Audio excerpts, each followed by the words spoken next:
The GES Graduate Employment Survey of 2023 results have just been published, and in today's video, let's just go through some of this data and see what is the salary trend of our Singapore fresh graduates. And for your convenience, Straits Times have already published a summary of the table of the findings. So if you just want the raw numbers, it is $4,313 for the year of 2023. That is the median gross salary per month. Now for comparison, the median salary was $4,200 in 2022 and $3,800 in 2021, which means that if we look at the year-on-year growth from 2022 to 2023, it was only a very small 2.69% increase, whereas if you look at 2021 to 2022, it was a good 10% increase. So from here, you can see that the salary growth trend has slowed down quite a lot, because from 10% year-on-year growth to become 2.69%.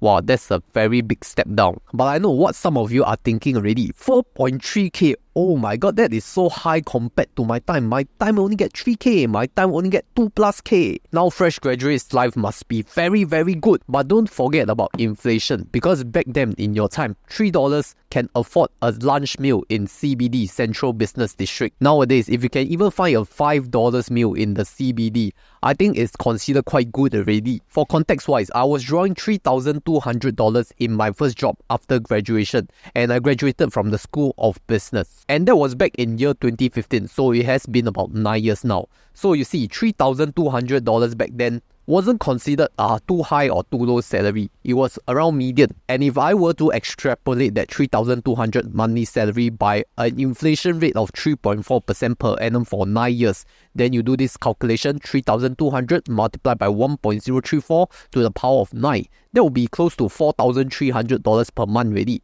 which is exactly what the GES has shown. So what does this really tell you? No need to compare. Your time is different from the current time. Nowadays, 4,300 may seem a lot to you, but that's because you compare back to your time. And you see, 4,300 compared to my time back then, 3,200, is actually around the same level. So stop talking about last time. Last time, policemen also wear shorts. And if you want a better discussion around personal finance, salary growth, and income, then come and join us at close to 14,000 members in the Honey Money SG Telegram group to ask your questions. I also do want to clarify on the GES results is that if you are talking about gross salary, it consists of basic salary, overtime payments, commissions, fixed allowances, and other regular cash payments before deductions of the employee's CPF contributions and personal income tax. Then employer's CPF contributions, bonuses, stock options, and lump sum payments and payments in kinds are excluded. So this is really your regular monthly pay, inclusive of any allowances. We are not talking about employer CPF and bonus, all these things. Now you may be confused by some other statistics which says that Singaporeans are earning a median salary of $5,100.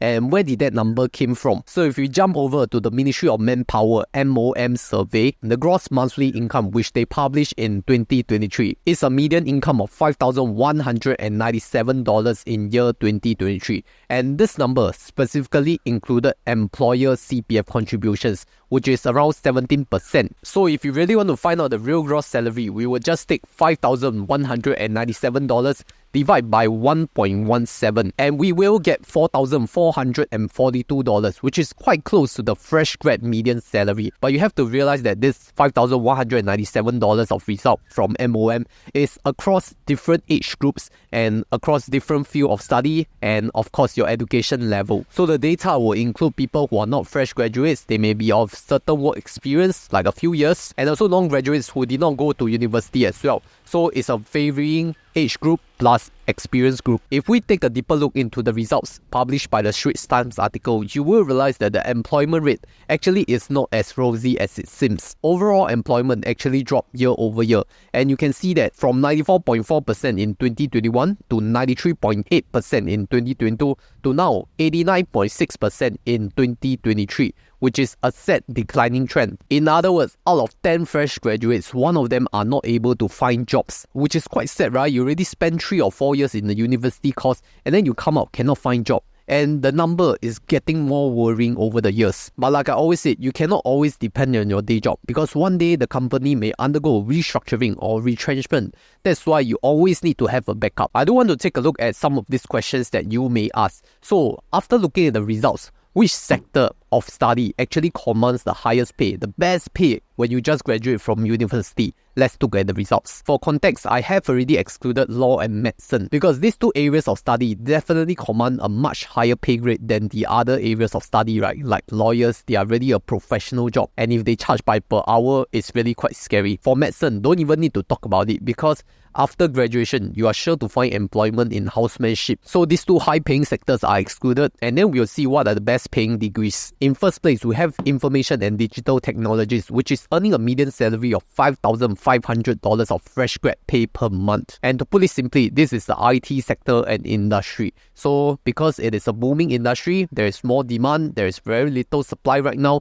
That's why they can command a really high salary. The jobs you are looking at are mostly in the IT field, like software engineers, programmers, developers, cybersecurity, data analysts, and all these things related to the IT industry. So if you just graduated with a computer science or computer engineering degree, then you are in a very good market because you do command a much higher salary than the other fields of study because of the demand right now. Second in place, we have engineering with a median salary of $4,500. And engineering has always been a popular course of study, especially for male students who are into math and sciences, because you are looking at careers in like mechanical engineering, industrial engineering, environmental, chemical, even aerospace, all these very niche fields, and you will be considered a professional. Now, the advantage of engineers is that if you graduate with an engineering degree, you don't necessarily have to be an engineer, because engineering does equip you with many skills. So some of these engineering graduates also go into the tech industry or finance industry to command a better pay grade compared to the normal engineering jobs. Third in place, we have the business degree holders, which are commanding around $4,150 median salary. So in the School of Business, we are looking at graduates with jobs in finance, in banking, in accounting or audit. Although I think that the first two really pull up the grade, and then the later two, which is accounting and audit, pull down the pay grade. Because I can honestly tell you, as an accounting graduate, we really pull down the median salary. There is so much competition in the accounting and audit space because of foreign competition as well. But we have our finance bros and banking bros pulling the median salary up because that is obviously a much better paying industry compared to the accounting and audit industry. So really, not all finance professions pay well. You need to choose the right sector and the right job to excel and command a higher pay. But let's answer the second question. Which sector of study has the highest employability rate? Because the results may shock you. In first place, we have health sciences with close to 96% employed full-time. Second in place, we have information and digital technologies, which is close to 89% full-time employed. And third in place, we have business, which is close to 88%. So if you compare the employability rate to the pay rate, actually engineering, although they have really high pay, but surprisingly, they don't have a high employability rate because maybe their profession is too niche and there isn't much jobs for engineers around. Then for health sciences, 96% employability rate. Maybe they don't own a very high salary, but at least it's easier to find job. And for reference, the median salary of health sciences degree is only $3,910, which is a far cry from the median salary of $4,313. Now, if you are interested in any of these statistics, you can even dive into the specific school like NTU, NUS, SMU.